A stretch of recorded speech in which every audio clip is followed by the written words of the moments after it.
Bill Reardon is an architect, and a very good one. Since he was in high school, he knew what he wanted to do, unlike many of his friends who didn't decide on a career until they graduated from college. Bill received a Bachelor of Science in Architecture from the University of Maryland. He couldn't immediately pursue a master's degree because his family still needed to send his younger sister and brother to college. Or rather, Bill managed to get a good job at a well-known architectural firm in Northern Virginia. He started from the very bottom, doing nothing more than drafting work. After all, you don't just start designing skyscrapers. However, Bill felt comfortable in his job and was completely familiar with the computer-aided design software he was using. By being careful with his income, Bill was able to save up the funds necessary to obtain a master's degree. He was fortunate enough to be accepted into the graduate program at Purdue University. His company was sorry to see him leave because they were very pleased with his work. Bill's savings were not enough to cover all his expenses, so he still had to work. He found work as a draftsman for a local construction firm that did a lot of contracting work for the city. As for work, he had a flexible schedule, but most of his work was still done at night. Because he often had to work on the computer for hours, both for his employer and for homework for classes, he often found himself in the cafeteria late at night. He would find a quiet corner somewhere and sit at the computer until it was time to go to class or go home. One evening, while he was in the dining room, he met Joan. Sometimes in the evenings, the dining room is so empty that there are often more workers than customers. Joan was one of the workers. Bill noticed her the first night she came to work. Although Joan was dressed like a waitress, with little makeup and unfashionable hairstyle, he recognized her as a very beautiful woman in both face and body. Over time, they became more and more sociable with each other. She often brought him coffee, although she was not asked to do so. Then she would sometimes stay and chat with him for a few minutes, being careful not to take up too much of his time if he was working hard on a project. Bill learned, among other things, that she was a single mother with a 1-year-old child at home. Although county social services helped her earn some income, she still had to work 2 jobs to make ends meet. Bill realized there was a mutual attraction between the two of them and eventually asked her out on a Saturday night. Joan told him that she really wanted to date him, but she had no friends or relatives who could look after the child, and child care costs were very high. Bill wasn't going to let the cost of a nanny hold him back and told her he would take care of those expenses. She felt genuinely bad and embarrassed that she was so poor that she had to rely on Bill's good nature to spend time with her. For Bill, it was worth it. Bill came to Joan's small apartment on Friday after class. Joan was there and dressed for the date. Her dinner attire confirmed Bill's earlier assessments of her beautiful face and almost voluptuous figure. Nanny Joan, a pretty young high school student, was there too. Joan was eager for Bill to see her little daughter and carried her into the living room to introduce them. Bill thought it was the most beautiful child he had ever seen. Her name was Joyce. This was the beginning of Bill and Joan's relationship. Bill fell in love with Joan and her child over the next few months. He was not at all embarrassed by the fact that Joan was a single mother with a child. Joan fell in love with Bill and was very grateful that he accepted Joyce so easily. Joan admitted that she gave birth to a child out of wedlock. She said she was in a long-term relationship with her high school sweetheart. While they were both attending community college, she became pregnant. Her boyfriend wanted her to have an abortion, but she refused. Soon after, he left her and went to study in another state. Since then, she has struggled with the challenges of raising a child and living expenses. Social services helped by providing a portion of her income. Her family also helped from time to time, but they themselves were not very well off. She worked 2 jobs to supplement her income even more. After a few months of dating, they spent the night together. As Bill neared the end of his master's program, he asked Joan to marry him. Joan was overjoyed. She found a man she loved, and a man who really wanted to be the father of her child, and, in fact, loved the child as much as she did. After graduation, Bill, Joan, and Joyce moved back to Northern Virginia, where Bill found work with his old employer.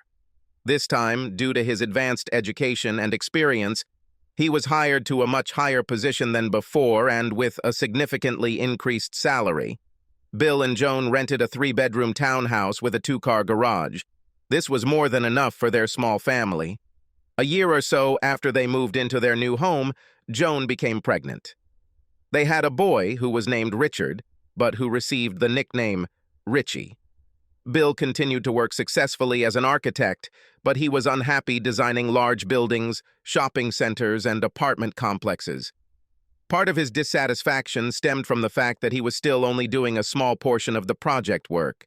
In addition, he was rarely able to see the results of his efforts because it usually took years before a project was completed, and the projects were often out of state. His real interest was in designing houses. When Joyce was 7 and Richie was 5, Bill found a house for them to buy. It was ideal from his point of view. It was on a cul-de-sac in a good area, and the school district had a high rating. Although the house might seem ordinary to many people, it did not to Bill. His trained architect's eye saw it as an ideal home, where he could raise his children and run his business. The house has 4 bedrooms with 3.5 bathrooms, a large living room, a large family room, and a large dining room. There was also a 2-car garage, but what really convinced Bill to buy the house was the presence of a full walkout basement where he could set up his home-based architecture business. Although the basement was unfinished at the time, Bill saw it being laid out in such a way that he could receive clients, create his designs, and make models as needed. Additionally, the basement had French doors opening onto a small, secluded, landscaped patio. The asking price was $700,000, and Bill quickly offered to buy it for that amount. He knew that it would cost at least another $100,000 to renovate and arrange the basement to suit his needs. However, he considered it completely justified. Joan also thought it was perfect, and the children were delighted with the idea of each of them having their own bedroom. 12 years later, Bill had a thriving home design business. In addition to gaining a good reputation as an architect capable of designing everything from mansions to quads, he held several patents on home design ideas. He developed a series of extremely inexpensive houses suitable for people who essentially could not afford a conventional house. He also invented roll-out houses for people in less developed countries that provided most of the amenities and protection of a home, including water, gas, and electricity connections, without the need for costly and extensive foundations and site work. He also had designs that could be expanded over time without the house looking like awkward additions had been added to it. A family might start with a 1-story, 2-bedroom home and end up years later in a large, beautiful 4- or 5-bedroom home that grew with the family and family finances. Soon after Richie started kindergarten, Joan became interested in work. She decided to start a career in real estate. She believed that being a real estate agent would allow her to set her own schedule and thus be home with her family when needed. Plus, she could earn money from time to time, which would give her a sense of contribution to the family budget. Bill agreed with her career choice and thought it was a good idea for her to get out of the house and do something challenging. The cost of the real estate agent training program was very low. Within a few weeks, Joan passed her real estate exams and state exams. She chose a local real estate company that only had a dozen or so offices. As it turned out, Joan was a natural real estate agent. Her attractive appearance and friendly personality made working with people an ideal profession for her. After a slow start and a few misses, she began to perform very well as both an agent representing sellers and an agent representing buyers. She preferred to work with customers. Over time, Joan became more and more successful in the real estate business. Within a few years, she was one of her company's leading agents, and she made a significant contribution to the family budget. Eventually, an opportunity arose to become the managing broker of the new office, and Joan applied for the position. With all the certifications and additions to her original license, Joan also took the time to obtain her broker's license. Her company was excited to have her manage their new real estate office. Under Joan's leadership, she quickly recruited 17 real estate agents to work for her. Now she not only earned money from her commissions, but also received a percentage of the commissions of her subordinate agents. As you might expect, Joan's dedication to her career took more and more time away from her family. and from Bill. Joan left home early and returned late in the evening. She often worked on weekends when there was an open house showing. She also provided additional training to her agents on weekends and evenings so they could work freely with clients during the week. As Bill's business was tied to his home, Bill began to take on more and more household responsibilities. Bill got up early to make breakfast and pack lunches for Joyce and Richie and walked them to the bus stop. He also helped them with their homework in the evening, participated in school activities, and attended their sporting events. If his wife was going to be late, Bill took responsibility for preparing dinner. He became quite a good cook and often cooked with Joyce, trying out new recipes. Intimacy between Bill and Joan became increasingly rare. Joan was often tired when she came home, and after dinner and a glass of wine, she went to bed early. Bill tried repeatedly to rekindle their intimacy, but none of his attempts were successful for long. Bill's story began one late morning on a spring day. He was returning home from the airport, where he had dropped his wife off on a flight to her annual 3-day real estate convention. As he turned the corner onto his street, he noticed a white SUV parked on the curb in front of his house. As he pulled into his driveway, he saw a woman sitting on his porch steps. He parked the car in the driveway rather than in the garage to meet his guest. When he got out of the car, the lady on the porch stood and waited for him to approach her. Bill assessed the lady from a distance. She was of average height. Her light brown hair was tied up on her head. She had a sweet face. It would have been beautiful if she had been wearing makeup, which she wasn't. The lines on her face told Bill that she was 40 or 45 years old. She had a good figure, which she didn't try to show off in her slate pants and loose white blouse. However, Bill could see that she had a narrow waist and impressive breasts. The lady spoke first. "Are you Bill Reardon?" she asked, at the same time extending her hand for a handshake. "Yes, I am." Bill answered both her questions and the handshake. Before he could ask the lady what her name was, she spoke again. "Nice to see you. My name is Beverly Dumont. How can I help you, Miss Dumont? We had a meeting that I forgot about. Please call me Beverly, and if you don't mind, I'll call you Bill," she said. "And no, we don't have any meetings.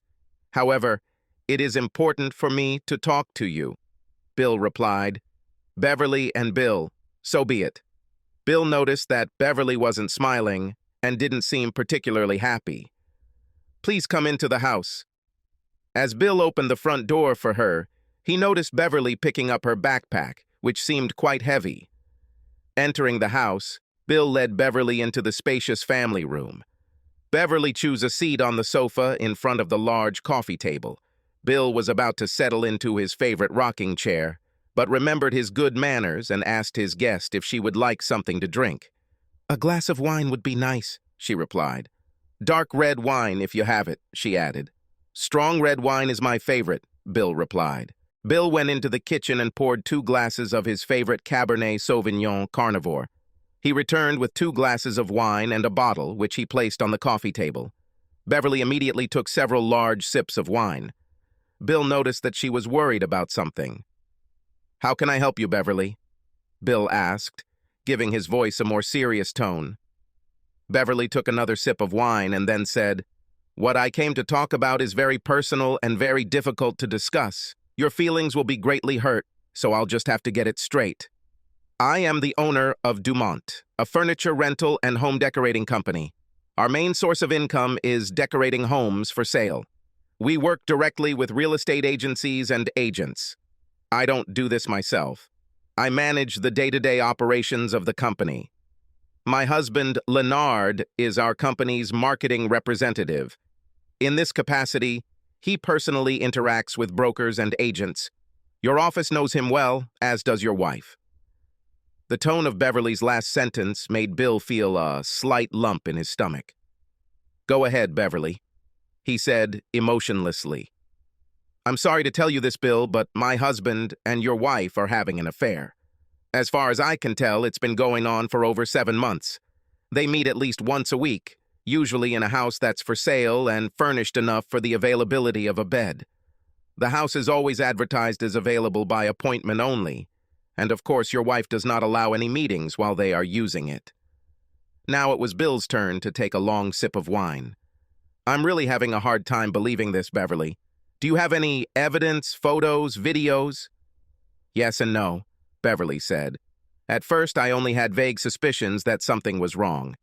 It was the little things that seemed strange to me. For example, my husband did not do as much work in a day as he should. Sometimes I could not reach him on the phone, and his cell phone was turned off, so I couldn't find him through Friend Finder. Then I would sometimes smell perfume on him, coinciding with the days I couldn't find him. There were more incidents, but eventually I came to a conclusion that he may be having an affair. I can't tell you how worried I was when I came to this conclusion. I was nervous, I lost weight, I couldn't work. I was a complete mess. So I decided to find out for sure and hired a private detective agency to keep an eye on him. Within a week, they informed me that they saw him enter the house for sale with a woman. They arrived in different cars. The woman's car had a real estate logo on the door. They usually spent about 2, sometimes 3 hours there, and then drove off in separate cars. The detective agency had no trouble identifying the woman as Joan Riardon, your wife. This same scenario was repeated week after week. However, I have no photographs or videos of them actually having sex. Today was about discussing this. I'm really sorry to bombard you like that, Bill, in such an insensitive manner. I really wish someone would approach me the same way. Then I wouldn't have to have months of doubt and uncertainty. Bill was confused, not knowing what to say or how to react. He was about to tell Beverly that he still didn't believe her when their conversation was interrupted by a call on Beverly's cell phone. Beverly apologized, raising her hand to indicate that she needed to take this call. Bill only heard one side of the conversation. "How are preparations going?" she asked her interlocutor on the phone. "Do you have all the rooms under control, audio and video? Can we test this soon? Okay, I'll connect." Beverly hung up and turned to Bill. "Can I connect to your internet, please?" As she said this, Beverly took her laptop out of her backpack and placed it on the coffee table. Like a robot, Bill gave the password for his internet connection to Cox. While Beverly turned on her laptop, she continued her conversation with Bill. "You just returned from the airport, right?" Having answered her question, she continued. "You took your wife on her flight to Atlanta for a regional real estate conference." "Yes," said Bill. "She goes there every year. She told me that she learns a lot about selling real estate, attracting buyers and sellers and so on. Sometimes she buys new software that helps in her office, and she makes contacts with various companies related to real estate." "Like mine," Beverly interrupted. "I drove my husband to the airport about 2 hours ago. I'm sure he's on the same flight as your wife. My husband attends the same conference every year. He even gives a presentation on the benefits of decorating to a general audience. It was very compelling and attracted a lot of clients, both real estate offices and individual agents. Did you know, Bill, that according to my investigations, your wife has not booked a room at the conference hotel? Neither in her name nor in her company's name. I think she is going to share my husband's room." Beverly looked at her watch. "Their plane should land about now. I don't expect a call from my husband until he gets to the hotel. Perhaps your wife will call you too." Bill replied, "Yes, she said she would call as soon as she landed, and again later in the day after she checked into her room." Bill felt a knot forming in his stomach, getting bigger and tighter. "Tell me what's going on, Beverly," he demanded. "You deserve to know everything," Beverly replied. "I have suspected for some time that your wife and my husband intended to spend time together in a hotel having sex. I wanted to catch him red-handed on video. A few days ago, I rented a suite at their hotel in the name of my company. Yesterday and this morning, my investigators installed numerous video cameras and recording devices throughout the room. The cameras are connected to a server that streams the events live to me through my computer and to a similar computer installed in my lawyer's office. Everything will be recorded." Bill asked, "What's stopping someone else from seeing these images?" "You need a password to access the site. My lawyer and I are the only ones who know it," Beverly replied. Bill's phone rang. He knew from the ring tone that it was Joan. "Just arrived," Joan's cheerful voice said as soon as he answered. "How did the flight go?" asked Bill. Easy. I decided to treat myself and flew first class. I had a good lunch and even had time to take a short nap. Of course, the company will pay for all this, as well as the conference and the hotel room. Bill thought it out for her. And you can write it off on your taxes as a business expense, right? That's right, honey, she said. Next year you should come with me and we'll turn it into a vacation. Atlanta is a great place for tourists. And for lovers, Bill said without even thinking. Beverly quickly looked up and shook her head, as if telling Bill not to hint at his suspicions. Then it's a date, Bill quickly added. We'll make it a vacation, even if you have to deal with your real estate colleagues all day. At night, I'll just be waiting for you in your bright red negligee. Joan replied, My luggage is here. I have to go. I'll call you in the evening from the hotel. It may be early in the evening because there is a cocktail party scheduled in the conference room at 7 p.m. Okay, honey, Bill finished. I love you. Don't ever forget that. I love you too. Bye-bye. Bill turned to Beverly. I still can't believe she could do this to me, to us, to our family. I didn't want to believe it either, Beverly said. All these little clues were eating away at me like acid. Now, after all these months, I need to know for sure. Beverly typed a few characters into her computer. This is it, she exclaimed. Her phone rang. She looked at the caller ID, noted to Bill that it was her detective, Paul Drake, and answered the call. I see everything, she said. Then, again, Bill only heard one side of the conversation. Yes, the picture is very clear. How do I switch between rooms? What about the audio? Okay, I'll turn up the volume. Bill then heard a voice through the computer.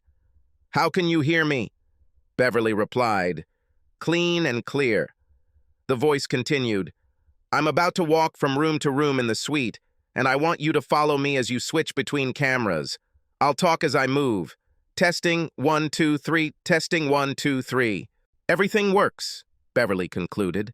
Her detective's voice continued. I know they've landed. We're going to clean up the room now and leave. We'll be in the lobby when they arrive, and I'll text you what we see and take pictures of. Thank you, Paul. I'll be waiting for your calls. Beverly turned to Bill and said, I need to make one more call to my lawyer. Beverly pressed the speed dial on her phone, and her lawyer answered immediately. Are you online? Okay. You see and hear everything then? And everything is recorded, right? When Beverly hung up, she took another long sip of wine, emptying her glass. She poured herself more wine. Then she turned her attention back to Bill. I know it was intrusive for me to force you to face it this way. Even if you believed me, I'm not sure you would want to see it live.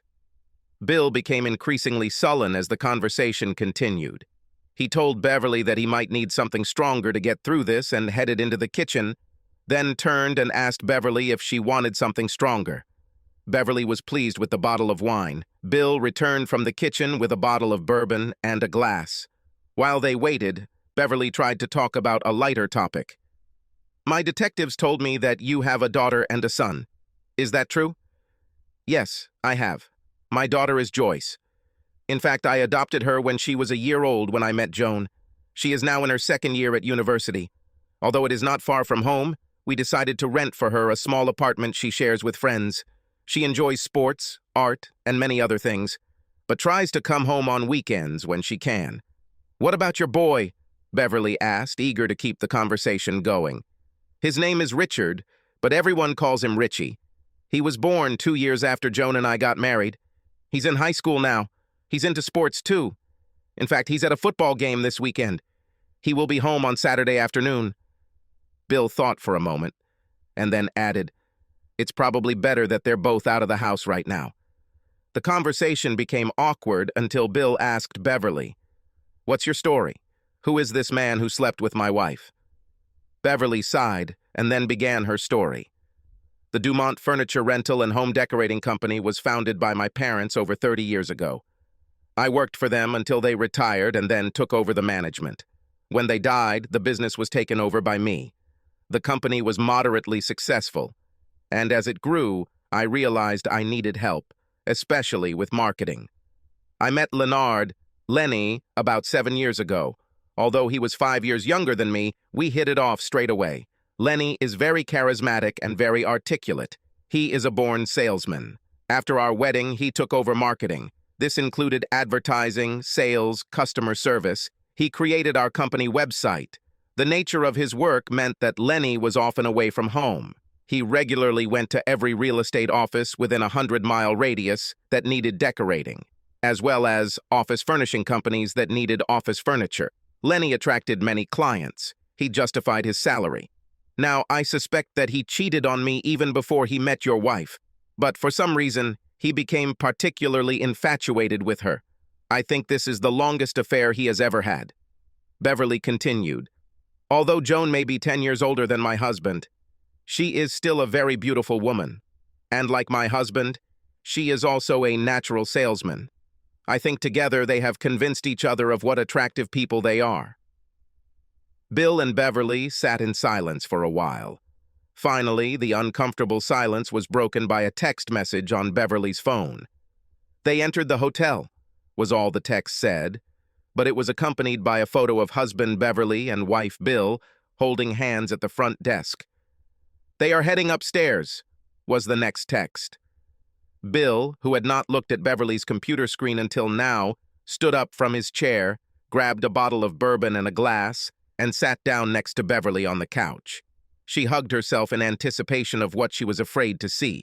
The audio sensitivity was sufficient for them to hear the key card being inserted into the door lock. It quickly opened, and Lenny quickly dumped their luggage onto the floor. Even before the door closed, Lenny turned Joan around to face him and kissed her passionately. Joan reciprocates his feelings. "No more waiting, honey," Lenny said. "Not a minute." With these words, the two lovers began to undress and help each other.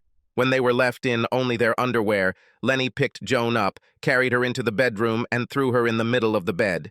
He jumped onto the bed next to Joan and unclasped her bra. Without further ado, the two spouses indulged in each other, while Bill and Beverly watched. Beverly was no longer a woman in control of her feelings. She cried. "How could he?" she asked, no one in particular. "I loved him so much." Bill put his arm around Beverly, pulling her closer. He was also on the verge of tears. "I needed it," Joan said. "Give me a few minutes of rest, honey, and we can do this again." "Rest, handsome," Joan replied. "I need to call home." Bill watched as his wife sat on the edge of the bed, covering herself with nothing but the sheets.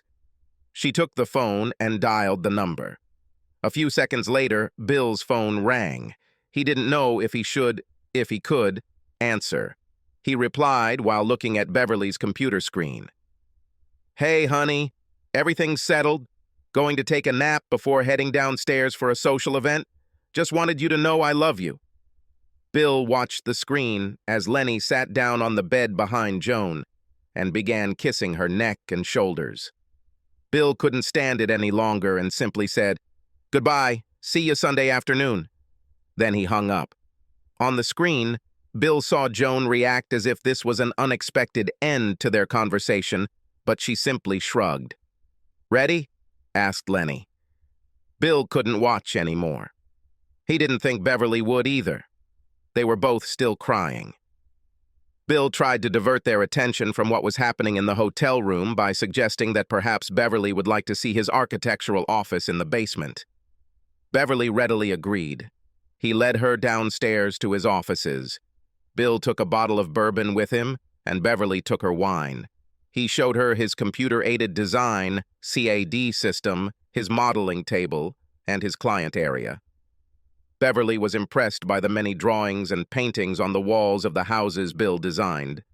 Eventually, they came out onto a small outdoor patio near the basement. Bill and Beverly discussed their plans. Both believed that divorce was the only option, although Bill was not entirely sure. Beverly was in a good financial position. She was the sole owner of her company. Essentially, Lenny was her employee. Although he was valuable in marketing for Dumont in recent years, he was replaceable. Over the next few hours, Bill and Beverly tried to do things that would take them away from the computer. Moreover, while the two cheating spouses were at their social event, What was happening in the hotel did not bother them. Bill suggested making sandwiches. They spent the time trying not to think about the events at the hotel. Around 10:30 p.m., Bill and Beverly heard voices coming from the computer and settled down together on the sofa with drinks. The cheating spouses returned to their hotel room. Although Joan couldn't resist Lenny, he pushed her away, saying he had to call his wife. Beverly's phone rang. "Hello, honey," she said. "Hey, doll," Lenny replied. "I've already checked in. Great room. It's a suite. Has a sitting area, bar, microwave, and refrigerator. Thank you." "You're welcome, darling. I thought you'd need some extra space to entertain clients while you enthrall them with our capabilities. This will all be chalked up to marketing." While Lenny was talking on the phone, Joan was busy untying his pants. Soon she lowered his trousers and briefs to his feet and knelt down. Lenny was distracted and could barely concentrate on the conversation. He needed to end the conversation. "I'm pretty tired, honey. I'll call you tomorrow. Love you." Beverly replied, gritting her teeth, "You have no idea how much I loved you too." The change in verb tense was not noticed by Lenny compared to what Bill and Beverly observed. They watched their spouses for a few more minutes. Joan asked Lenny, "How long have you been cheating on your wife?" Lenny replied, "Ever since we got married. I adore women. They are like flowers waiting to be picked. Married women are especially attractive because they are not usually looking for a permanent relationship and often tell me that they still love their husbands." "And you?" Joan responded. "I love my husband madly. He saved me and my daughter from a life of poverty. We have a wonderful son together. Bill saved enough to send them both to college. He sent me to real estate school. We have a very nice house and many friends. We have a wonderful life together." "Then why is this?" asked Lenny. "I learned a while ago," Joan continued, "that sex sells. When I first became a real estate agent, I was seduced by a rich house buyer. He said he would buy the house for my price if I slept with him. He was nice, looked like a man, and treated me very politely. I reluctantly agreed. He took me to his hotel room and we had sex, and I liked it. And I earned a huge commission. After this incident, I decided that if I need to use sex to sell houses, I will do this. It didn't happen very often, maybe a couple times a year, but I did what was necessary for the deal. Bill was actually very happy for me and told me that this was my personality that made me a great real estate agent. He was partly right. You're actually the first man I've had a long-term romance with. All I can say is that I love the way you love me. However, I don't expect our relationship to last forever. We'll get tired of each other. From a friend over time, until we simply stop communicating. Then you will become just a secret, pleasant memory." "I need to get home before I'm too drunk to drive," Beverly announced. She took out a pen and pad from her backpack and wrote something down. "If you want to watch this disaster on your computer, here is the site address and password." She turned off her computer, closed the lid, and put it in her backpack. "I'll be back here Sunday morning after they leave the hotel to give you the DVDs my lawyer recorded. Let me know your intentions. I'm going to confront my husband right away." Bill walked Beverly to her car. When he opened the door for her, she turned to him and hugged him tightly, and they hugged each other for several minutes. Then she left. When Bill returned to the house, he went to his office and unplugged the laptop that was connected to his monitor, printer, and other peripherals. He brought it into the family room, placed it on the coffee table, and turned it on. Then, after he turned it on, he entered the website address and password. He didn't see his wife in the first picture of the hotel room and switched once or twice until the picture of the bed appeared. It was night and the lights were off, but the low-light camera easily revealed that his wife was in bed with Beverly's husband, Lenny. For the first time, Bill was able to analyze his feelings. He was wounded, so wounded. How would Joan do this to him, to them, to their marriage? And he was humiliated. It seemed that the other man was much more attractive to his wife than he was. In addition, Joan admitted that she had sex with other men to sell houses. This confession alone made him believe that divorce was the only answer. Bill thought their sex life was comfortable. Of course, this was not the passionate embrace that they experienced in the first years of their life together. But most married people know that the intensity of sex decreases over time, and the desire for sex on the side is the price you pay for a happy marriage. Joan seemed to disagree, and then Bill got angry. How could she do this to him, to the family he loved, to the children, to the marriage? He felt he could not justify Joan's actions. The only solution was divorce. He couldn't be a conscious cuckold.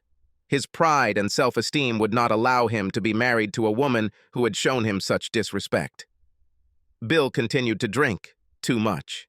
He became sleepy. The taxi stopped in front of the Reardon house. It might have parked in the driveway if Joan Reardon's car hadn't been parked there. Joan Reardon stepped out of the taxi just as the trunk of the taxi opened. Looking around, she noticed her daughter Joyce sitting on the steps of the porch. She called to her daughter, "Could you help me with my luggage, please?" Joan turned to pick up her suitcase, which the driver had set out on the sidewalk. She was going to leave one bag for Joyce, but when she looked back, she was still sitting on the steps. She had not moved. With some difficulty, Joan dragged her suitcase across the lawn, one bag slung over her shoulder and her briefcase in one hand. Joyce watched her without expression. When Joan finally reached the cement path in front of the flower pots on the porch, she threw everything down. She was clearly angry. "You could help me, you know." Joyce didn't react or say a word. "What are you doing at home anyway?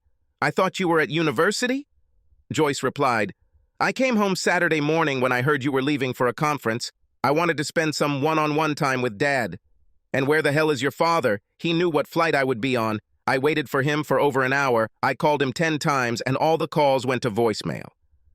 What is he doing that is so important that he cannot meet me?" Joyce replied, "Dad is with Richie at Lake Ann Park." Joan exploded, "Why the hell is he there and not at the airport?" "They decided to have a couple of beers together, relax and be alone," Joyce replied. "I don't know what happened to him, but I'll give him the heat as soon as he gets home." Joan walked up the porch steps and walked to the front door.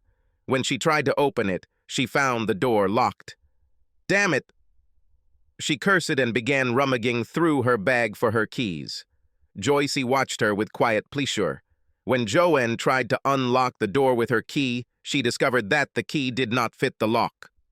"What the hell is going on here?" she said with irritation. "Your keys don't fit anymore, Mom. Dad changed the locks yesterday." "Why the hell did he do that?" Joan exploded. "They were working great when I left." As Joan turned to look at her daughter, she noticed a pile of 7 or 8 black plastic trash bags at the far end of the porch. There were also 2 cardboard boxes on the patio table and 2 large suitcases next to the railing. "What are these things doing here?" Joan asked. Joyce stood up and looked at the far end of the porch. "These are all your things, Mom, everything. All your clothes are in garbage bags along with all your shoes and all your clothes from your dresser. Your cosmetics are in one of the cardboard boxes and your jewelry is in another. The 3 of us spent half of Saturday packing up your things. I packed my bags myself. I think they contain what you will need for your next work and leisure. You should bring suitcases, boxes, and any trash bags you can fit in your car. Richie will take whatever you leave behind and put it in the locker we rented for you." "What's going on here?" exclaimed Joan. She felt a knot begin to form in her stomach. "Dad knows everything about your extramarital affairs. Now we know everything," Joyce answered, not fully realizing what she was saying. "This is impossible. I was so careful." "Perhaps you were careful, Mom. Of course, Dad never suspected you of adultery, but your buddy Leonard Wilson wasn't. Beverly Dumont had been suspecting him of having an affair for months. On Friday night, they found out how two-faced you both were. This is impossible. I was in Atlanta and he was here. Beverly hired a private investigation company to spy on you and your boyfriend. She had the hotel room you were staying in bugged for video and audio. The live images were streamed onto the internet, which Beverly had set up for viewing and recording. Every move you made, every word you said in your hotel room was noticed and recorded. "Oh, no!" Joan screamed and collapsed on the steps next to her daughter. This can't be real." After Beverly left Daddy alone on Friday night, Daddy continued to watch you two have fun. I think it almost killed him. That night he got very drunk and finally passed out on the couch in front of the computer. I came home early Saturday morning to find him asleep on the couch. When I tried to wake him up, I noticed that the computer was on and it was showing two people having sex.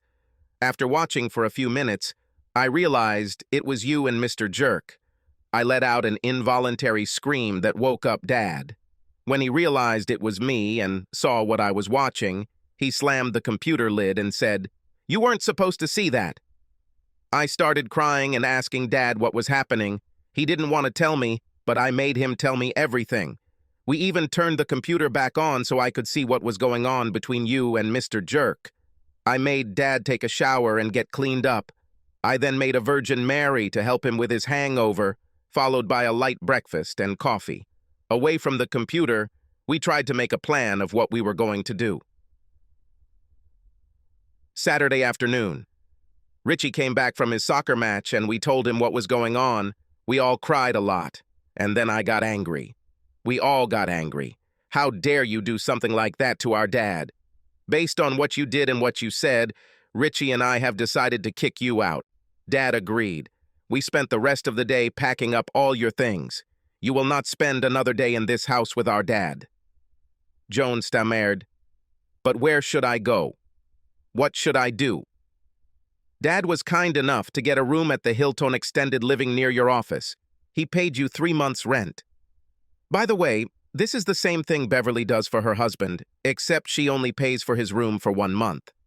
Maybe you two can meet up tonight, compare notes and entertain each other again. And maybe when Mr. Jerk's lease is up, he can move in with you because he won't have a job that makes him a lot of money. "I don't want to leave my house," Joan screamed. "I love Bill. He is my life. I couldn't live without him." Without emotion, Joyce replied, "You'll have to leave. Nobody wants you here anymore. Not Dad, not Richie, not me. Also, you should know that Dad has an appointment with his lawyer on Monday. He's going to file for divorce." "No, no, no, no, please no," Joan answered. Joyce continued her blitz. "Dad intends to keep this house for himself. After all, this is his place of work. Plus, he'll keep the house because Richie and I will be living with him, and he will have custody of Richie since he is still a minor, but already old enough to choose which parent he wants to live with. There will be no child support and no alimony for you because you make a very good income working as a real estate broker. Dad, who fully funded your IRA, will allow you to keep it, but will no longer make any payments into it. In addition, you will now be responsible for paying for your vehicle, auto insurance, maintenance, and property taxes." Joan looked into her daughter's unsympathetic eyes. "How can you be so insensitive? Dad told me many times how much he fell in love with you when you first met. He said he fell in love with me at the same time. He told me that he couldn't have loved me any less if you and he had had more daughters after you got married. And I couldn't love him more, even if he were my biological father. I'm Daddy's girl. He took care of you and me for 20 years. He's given us a beautiful home, wonderful vacations, and is sending Richie and me to college. When I found out what you did to my dad, it killed all my affection for you. How could you do this to him? What made you do this? Tell me why." Joan, still sobbing, said, "At first I just succumbed to the pressure to sell the house. A handsome and charming man offered to buy an expensive house for the asking price if I slept with him. To show Bill that I could be a successful real estate salesman and contribute to the family finances rather than sit at home and do nothing. A few months later, something similar happened, although I must admit that I became more flirtatious with this client. After that, it became obvious that I could use sex to sell houses. It didn't happen that often, maybe a couple times a year, but it seemed like it was just a factor in the selling process. I knew a few other female agents who did the same, some more than others. Then Leonard came into the office about 8 months ago. He was marketing Dumont's staging business and making presentations to my sales agents. Some of them started using it to stage the houses they were selling. As a result, he came to the office more and more often. He openly flirts with me. I thought he was not only charming but also handsome. We started going to lunch together. It got to the point where we held hands, hugged, and eventually kissed. Then one day, he took me to one of the houses my office had for sale. He wanted to show me how good it looked since he furnished it. The production included a bed. Soon, we were in bed together. The sex was great, good enough that I didn't want to give it up. He felt the same. That's how we started an affair. I thought I was being very careful, but apparently I wasn't. I never meant to hurt your father. I made it a point to be as gentle with him as always. I thought he would never suspect. Joyce spoke up. You were careful, Mom. Dad never guessed what you became. Unfortunately, Mr. Asshole wasn't as careful as you, and Beverly became suspicious of him. In the end, using the services of a private detective agency, she found out the truth. She instigated her own little sting operation to finally find out what your relationship with Mr. Asshole was. Please, baby, don't send me away. This is my home. Your father needs me, Joan pleaded. I don't think so, Mom, Joyce replied. For as long as I can remember, Dad cooked Richie and me breakfast in the morning. He also cooked our school lunches. Since he worked from home and set his own schedule, he went grocery shopping and took clothes to the dry cleaner. The only thing he doesn't do is clean the house and do the laundry. For this we have maid services. He also often cooked dinner when you said you would be late for one reason or another. Joan continued to prove she was right. But your father needs me for other things, like communication and intimacy. I don't think Daddy is more interested in friendship or sex with you. Besides, I'll be there from now on. I'm moving back home and will be commuting to classes for the next few years. Richie is going to do the same thing. We're going to take care of Dad. Besides, Dad is still a handsome man. We've already convinced him to shave his beard. I'm going to sign him up for a gym and help him lose 20 pounds. And I will prepare nutritious food for him, which will help too. When he starts struggling with weight, I plan to take him with me to get a whole new wardrobe, including suits, sport coats, casual clothes, shoes, etc. Both Richie and I are going to take him out of the house more often. We are going to take him to school, sporting events, and theater shows. The Pope will become much more cosmopolitan and less reserved. As for female communication and intimacy, I have a pretty math teacher who has been divorced for a long time. Her son and daughter are in college. I think she and Dad would make a cute couple. Also, I have a young woman in my computer art class who is a widow, who is going to school under the government's survivors bill because her husband was killed 2 years ago in the Middle East. She has a little girl at home who is just adorable. She and Dad would also be a cute couple. And don't forget Beverly Dumont. She is a very beautiful woman with a magnificent figure. I wouldn't mind if they had a relationship. Joan interrupted. Do you know Leonard's wife? Where did you meet her? Beverly came home late in the morning. She's a very elegant woman and didn't deserve what you and Asshole did to her. Beverly, Dad, Richie, and I all had lunch together. Joan sensed the depth of Joyce's anger. It's late, Mom. Before you go, I have something for you. First of all, I have the address of your new house and the key to your apartment. Joyce handed Joan a manila envelope. Next, I have a collection of DVDs for you. Beverly brought them when she visited us today. Maybe you and Asshole can have some fun with them in the evenings. After receiving the gifts, Joan fell onto the steps of the porch. These were physical signs that her future had indeed changed in the unimaginable way that Joyce had described it. Now, Mom, it's time for me to go. Tonight I'm meeting Dad and Richie at a nice restaurant where we're going to make plans for the future. Please, Joan begged. Is there anything I can do to make the pain go away? To earn a second chance? To be forgiven? I can't think of anything, Mom. Maybe over time we'll come up with something. Richie and I will probably forgive you eventually because you're our mom. Dad may also forgive you, but it won't be soon.